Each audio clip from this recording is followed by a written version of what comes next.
Hello to you once again. So hypertension or blood pressure is referred to as a silent killer. So according to the World Health Organization, most people with hypertension are unaware of their condition, and the World Health Organization says that hypertension mostly commonly leads to strokes and heart attacks, which are leading causes of death in South Africa. So how often should you get your blood pressure checked? For more on this, let's speak now to General Practitioner Dr. Mmboniseni Tharage, would give us a lot more insight into this. Doc, thank you very much indeed for your time. We do appreciate it. Perhaps let's start with the definition of hypertension. Morning to you and the viewers of the SABC News. The definition of the hypertension is elevated blood pressure, which is the high blood force in the vessels, mainly the arteries, which leads to damages of the organs like the brains, the heart, and the kidneys.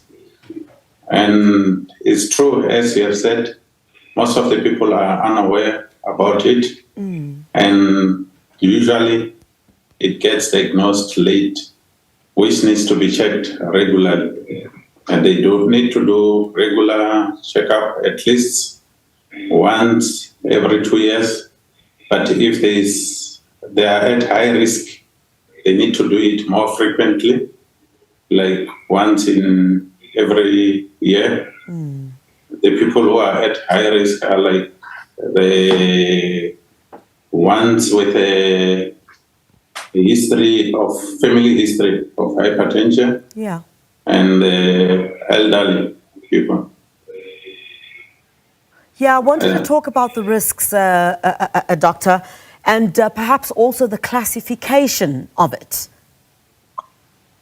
Yeah, there's classifications of hypertension, because mainly it's when the BP is above 140/90. But we have got the high normal hypertension when the blood pressure is between 130 and 139, the systolic part of it, the upper part of it, and the lower part, it's 80 to 89. That's the high normal. And when it's between 140 and 159, it's a mild hypertension, and the lower part 90 to 99.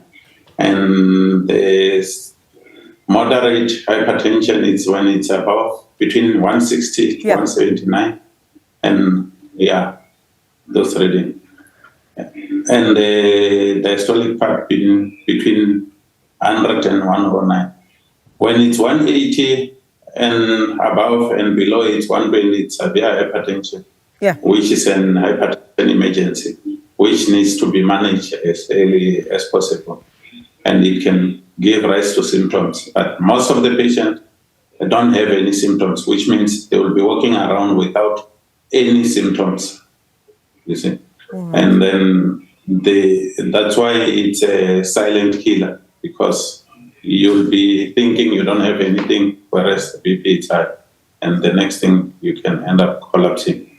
Yeah, and I mean, what are the complications, associated with hypertension? There are many. You can develop a stroke, number one. And then the other thing that you can develop is a congestive cardiac failure, which can lead to death later on if not treated. And the other things, the peripheral neuropathy, and the other ones, the renal failure, and develop renal failure. Those are the main complications of the hypertension. And death, there are many people who are dying because of hypertension in our communities. And most of them, they are not even aware. But some, they do get tested, and then they are in denial, they don't get treatment. And then at the end, if they're in denial, it leads to complications. And there are those who take treatment, and then if they're taking treatment, it works well with many patients if they're complying and they're doing follow-ups. And they can live many years while being on treatment. So that's how it is. Yeah, I guess so. The trick is always just get tested, as you indicated. Get tested to see, you know, what ailments you may have in your body. That will certainly, give you an indication of what you need to do in terms of taking care of your health. Thank you very much indeed for your time. Speaking to us about hypertension there, Dr. Mmboniseni Tharage, just giving us some insights on what to look out for. All right.